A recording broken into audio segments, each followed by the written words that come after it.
बंधुगण नवरात्रि रे घरे और मुख्य द्वार बाहर करंतु एई सबु जिनिस। माता दुर्गा एपरी घर को केबे आसंती नाही और पूरा घर कंगाल और बर्बाद हो जाई थाए। बंधुगण हिंदू धर्म रे नवरात्रि पावन पर्वर विशेष महत्व रही। 9 दिन पर्यंत चलुथिबा एही पर्व रे देवी दुर्गा 9 स्वरूपर पूजा करा जाई थाए। नवरात्रि 9 दिन बहुत खास होई थाए। एही कारणरू तांकरी प्रस्तुति पूर्व ही आरंभ हो जाई थाए। एही पर्व आसिबा परे घरे घरे सफेई कार्य आरंभ हो जाई थाए।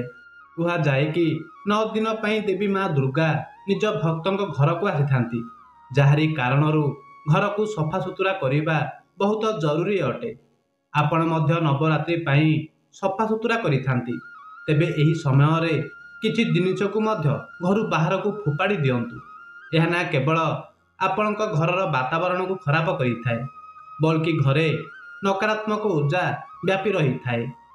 जो व्यक्ति नवरात्रि रे घर एही जिनिस बाहर करि देई थांती, तेबे तांकरी घरे माँ दुर्गा आगमन होई थाए। या सह माता लक्ष्मी को वास मध्य होई थाए। माँ दुर्गा आपणक झोली को खुशी रे भरी देबे। एही कारणरू नवरात्रि रे घरू एही जिनिस बाहर करि दियंतु। बंधुगण आज आमे किछि एपरि भूल विषय रे जानिबा जहाँ आपणक घरे होई थाए, तेबे माँ दुर्गा केबे एपरि घरे बास करि नथांती। बंधुगण सबुठारु प्रथमे नवरात्रि प्रथम दिन मंदिर को भल भाव सफा सुतुरा करंतु। मंदिर जेतिकी सफा हेब फल सेतिकी सफा तथा एते मिलिब कि झुली कम पड़ीजिब। मंदिर भितरे जदि पुराना फूलमाला रही थाए, भंगा भंगी मूर्ति रही तासह खाली दियाचिल पेढ़ा रखि थाओ, तेबे एही सबू को बाहर को फोपाड़ी दियंतु तथा भंगा भंगी मूर्ति मानकु कौनसी नदी रे प्रवाहित करि दियंतु। घरे छोट पिलांकु नवरात्रि व्रत न रखिबा उचित। एहा द्वारा तांकरी जीवन को विपद होई पारे, कारण एही व्रत रे शरीर को अधिक शक्तिर आवश्यक होई थाए। पिला माने व्रत रखिबारे सक्षम होई नथांती। पिला माने जदि जणा अजणातरे व्रत करि नेई थांती, तेबे व्रत को भांगी देई थांती। माँ दुर्गा स्वरूप जदि काचर फ्रेम रे होई थाए ओ एही काच जदि हालुका भावे भांगी जाए, तेबे एपरी काच को बदलाई नियंतु किंबा एपरी प्रतिछवि को जल रे विसर्जित करि दियंतु। भंगा मूर्तिर पूजा करिबा, भंगा फोटोर पूजा करिबा द्वारा आपणक श्रद्धा भक्ति और व्रत आदि सबु खंडित हो जाई थाए। वास्तुशास्त्र अनुसार घरर प्रत्येक एक वस्तु नकारात्मक और सकारात्मक ऊर्जार संचार करि थाए। जदि एही गुडी को ठीक स्थान रे न रखा हुए, तेबे एहा घरे नकारात्मक ऊर्जा को सृष्टि करि थाए, जहार खराब प्रभाव द्वारा घरर आर्थिक स्थिति उपरे पड़ी जाई थाए और घरे क्लेश बढ़ी थाए। जदि एही जिनिस गुडी को ठीक दिग और ठीक स्थान रे रखा जाए, तेबे एहा घरे सकारात्मक ऊर्जा सृष्टि करि थाए और घरे सुख शांति बनी रही थाए। बंधुगण वास्तुर अनुसार घरर मुख्य द्वार सबु प्रकार सुख समृद्धि और वैभवर प्रवेश द्वार होई थाए। किंतु जदि एहार दिग भूल हुए किंबा पुणी कौनसी एपरी जिनिस एहार आगरे रखा जाए, तेबे नकारात्मक व्यापी थाए। या सह घरे क्लेश बेमार और दरिद्रता प्रवेश करि थाए। एही कारणरू वास्तुशास्त्र रे घरर मुख्य द्वार को बहुत अधिक महत्व दिया जाइछि। वास्तुर अनुसार मुख्य द्वार आगरे किछि एपरी जिनिस रहिछि जाहाकु केबे न रखा जिबा आवश्यक। एही जिनिस अशुभत होई थाए और एहा सह एहा कोनोसी प्रकार समस्या मान उत्पन्न करि थाए। एमानक प्रभाव परिवार प्रत्येक सदस्य उपरे खराब प्रभाव पकाई थाए और तांकु स्वास्थ्यर सह आर्थिक समस्या मानर सामना मध्य करिबाकु पड़ी थाए। मुख्य द्वारर आगरे ताहा केउ जिनिस रहिले बहुत अशुभ होई थाए। बंधुगण प्रथमे घरर आगरे मैला पानी जमा हेबा। वास्तु अनुसार घरर मुख्य द्वार आगरे मैला पानी जमा हेबा बड़ ही अशुभ होई थाए। यह वास्तु दोषर कारण बनी थाए। या सह मैला पानी जमा हेबा द्वारा राहु दोष मध्य उत्पन्न हो जाई थाए। माँ लक्ष्मी रुष्ट हो जाई थांती, शनिदेव क्रोधित होई थांती। एही कारणरू यदि घरर आगरे कौनसी मैला पानी जमा होई थाए, ते ताकु शीघ्र सफा करि दियंतु। वास्तु अनुसार एहाकु उचित माना जाई नथाए। माना जाई थाए कि एहा द्वारा धन नष्ट हो जाई थाए, दारिद्र माड़ी आसी थाए। ଦ୍ୱିତୀୟ, କଣ୍ଟା ଥିବା ଗଛ। କଣ୍ଟା ଥିବା ଗଛକୁ କେତେକ ଲୋକ ନିଜ ଘରର ଶୋଭା ବଢ଼ାଇବା ପାଇଁ ଲଗାଇଥାନ୍ତି, ଯାହା ବହୁତ ହିଁ ଅଶୁଭ ମାନାଯାଇଥାଏ। କଣ୍ଟାଯୁକ୍ତ ଗଛକୁ ଶୁଭତାର ପ୍ରତୀକ ମାନାଯାଇନଥାଏ। କଣ୍ଟାଯୁକ୍ତ ଗଛ ଯଦି ଘରର ଆଗରେ ଲାଗିଛି, ତେବେ ଏହା ପରିବାରରେ କଣ୍ଟା ଫୋଡ଼ି ହେବା ଭଳି କାମ କରିଥାଏ। କଣ୍ଟାଯୁକ୍ତ ଗଛ ନକାରାତ୍ମକର କାରଣ ବନିଥାଏ। ଘରର ଆଗରେ କିମ୍ବା ଘରର ପାଖରେ କଣ୍ଟାଯୁକ୍ତ ଗଛ କେବେ ନ ଲଗାଇବା ଉଚିତ। ଏହାଦ୍ୱାରା ମାତା ଲକ୍ଷ୍ମୀ ପ୍ରବେଶ କରିନଥାନ୍ତି, ବଲ୍କି ରାହୁକେତୁ ଘରେ ପ୍ରବେଶ କରି ନେଇଥାନ୍ତି, ଯାହାଦ୍ୱାରା ଘରେ କ୍ଲେଶ ବଢ଼ିଥାଏ, ପରିବାରରେ ଘୃଣାର ଭାବ ସୃଷ୍ଟି ହୋଇଥାଏ। ଏହି କାରଣରୁ କଣ୍ଟାଯୁକ୍ତ ଗଛ ଶୀଘ୍ର ଘରୁ ବାହାର କରିଦିଅନ୍ତୁ। ଯେଉଁ କଣ୍ଟାଯୁକ୍ତ ଗଛରେ ଫୁଲ ଆସିନଥାଏ, ପତ୍ର ଆସିନଥାଏ, ତାରି ଘରର ଆଖପାଖରେ ରହିବା ମଧ୍ୟ ଘୋର ଅନର୍ଥ ମାନାଯାଇଥାଏ। କଣ୍ଟାଯୁକ୍ତ ଗଛକୁ ଯେତେ ଶୀଘ୍ର ହୋଇପାରିବ ନିଜ ଭଲ ପାଇଁ ହଟାଇ ଦିଅନ୍ତୁ। କଣ୍ଟାଯୁକ୍ତ ଗଛ ଲଗାଇବା ଦ୍ୱାରା ଶତ୍ରୁଙ୍କ ସଂଖ୍ୟା ବଢ଼ିଯାଇଥାଏ। ବନ୍ଧୁଗଣ, ଘରର ମୁଖ୍ୟ ଦ୍ୱାରରେ କେବଳ ସୁଗନ୍ଧିତ ଗଛ ଯେପରି ତୁଳସୀ ଗଛ ଓ ଗୋଲାପ ଗଛ ହିଁ ଲଗାଇବା ଉଚିତ। ଏମାନଙ୍କ ସୁଗନ୍ଧ ଦ୍ୱାରା ମାତା ଲକ୍ଷ୍ମୀ ଆକର୍ଷିତ ହୋଇଥାନ୍ତି ଓ ଘରେ ନିଜର ବାସ ବନାଇ ନେଇଥାନ୍ତି।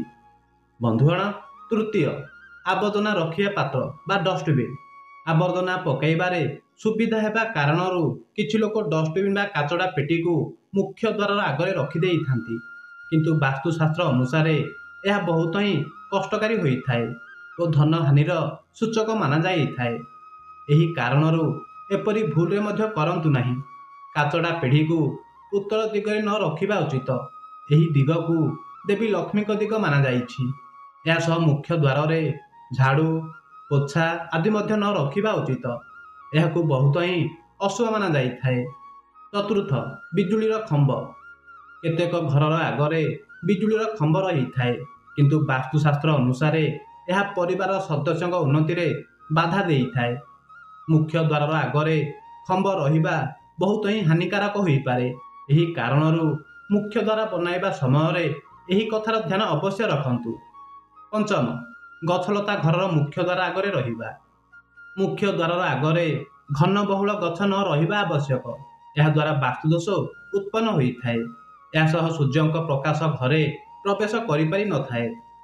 ପ୍ରାତଃ କାଳରେ ଘରର ମୁଖ୍ୟ ଦ୍ୱାରରେ ସୂର୍ଯ୍ୟଙ୍କ ପ୍ରକାଶ ପ୍ରବେଶ କରିଥାଏ, ତେବେ ଏହା ସ୍ୱାସ୍ଥ୍ୟ ଦୃଷ୍ଟିକୋଣରୁ ଭଲ ହୋଇଥାଏ ଓ ଘରେ ସୁଖ, ସମୃଦ୍ଧି ଓ ଶାନ୍ତି ବନି ରହିଥାଏ। ଏହି କାରଣରୁ ଘରର ମୁଖ୍ୟ ଦ୍ୱାରର ଆଗରେ ଗଛ ରହିବା ଶୁଭ ମାନାଯାଇନଥାଏ। ଷଷ୍ଠ, ଘରୁ ବାହାର କରନ୍ତୁ ଫଟା ପୁରୁଣା ଜୋତା ଓ କପଡ଼ା। ଯଦି ଆପଣଙ୍କ ଘରେ ମଧ୍ୟ ଫଟା ପୁରୁଣା କପଡ଼ା ଓ ଜୋତା ରହିଛି, ତେବେ ନବରାତ୍ରିରେ ଏହାର କୌଣସି ନା କୌଣସି ବ୍ୟବସ୍ଥା ନିଶ୍ଚୟ କରନ୍ତୁ। ଫଟା ପୁରୁଣା କପଡ଼ା ଓ ଜୋତା ଫାଲତୁର ଜାଗା ମାଡ଼ି ବସିଥାଏ ଓ ଏହା ଘରର ସୌନ୍ଦର୍ଯ୍ୟକୁ ଖରାପ କରିଦେଇଥାଏ। ଏହା ସହ ଏହା ଘରେ ନକାରାତ୍ମକ ଊର୍ଜା ସୃଷ୍ଟି କରିବାରେ ସହାୟକ ହୋଇଥାଏ।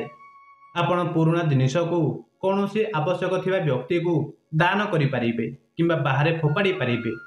ଏହାଦ୍ୱାରା ଘରେ ସକାରାତ୍ମକ ଊର୍ଜା ବ୍ୟାପିଥାଏ। ସପ୍ତମ, ଖରାପ ଓ ଡେକୋରେଟ୍ ଜିନିଷ। ଆମେ ସବୁ ଘରେ କୌଣସି ନା କୌଣସି ଡେକୋରେଟ୍ ଜିନିଷ ରଖିଥାନ୍ତି, ଯେବେ ଏହା କୌଣସି କାମ କରିନଥାଏ ଓ କେଉଁଠାରୁ ଭାଙ୍ଗି ପଡ଼ି ରହିଛି। ସଫାସୁତୁରା କରିବା ପରେ ମଧ୍ୟ ଲୋକମାନେ ଏହାକୁ ଫିଙ୍ଗିବା ବଦଳରେ ପୁଣି ଥରେ ରଖିଦିଅନ୍ତି, ଯାହାଦ୍ୱାରା ଏପରି କରିବା ଦ୍ୱାରା ଅଶୁଭତା ଫଳ ପ୍ରାପ୍ତି ହୋଇଥାଏ।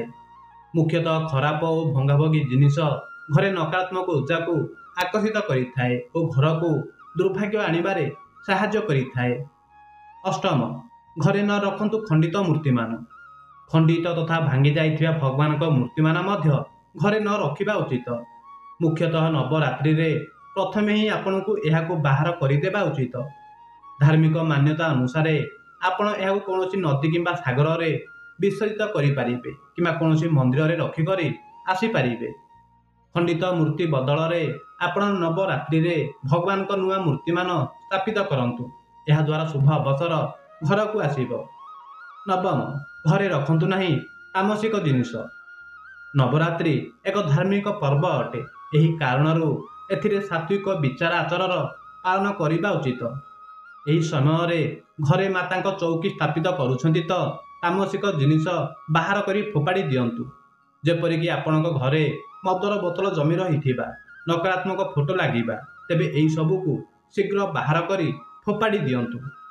यह व्यतीत नवरात्रिर 9 दिन घरे रसुण पियाज माछ मांस आदि घरे रखंतु नहीं। दशम, सुखिला गछलतांकु बाहर करंतु। जदि आपणक घरर अगुणारे एकदम सुखी जाइथिबा झाउली जाइथिबा गछ लागिछि तेबे एहाकु मध्य नवरात्रि रे बाहर करि दियंतु। यह ना देखिबारे भल लागिथाए ना घरे सकारात्मक ऊर्जा को आकर्षित करिथाए। एमानकु बाहर करी एमानक जगारे निज अगुणारे हरभरा सुंदर गछलता लगांतु। यह घरे सकारात्मक परिवेश बनाइबारे साहाय्य करिथाए। 11, पूजा घर अशुद्ध सामग्री। पूजा घर आमरी आवासर एक मुख्य भाग अटे। पूजा घर सफा सुतुरा रखिबा जरूरी अटे। यह पई आपण सेठारे पड़िथिबा पुराना कलश अशुद्ध फूल खराब नड़िया भांगी जाइथिबा माला को हटाई दियंतु। एई सबुर कारणरू दोष उत्पन्न होइथाए। पूजारे बासी फूलर उपयोग मध्य वर्जित अटे। केते थर आपण पक्षव्रत और उत्सव सामग्री को ठीक भाव रखी नथांती और धीरे धीरे खराब हो जाइथाए। एही कारणरू एई सबु जिनिस गुडी को बाहर करी नदी रे प्रवाहित करी दियंतु। 12, पुराना कागज और आवर्जना।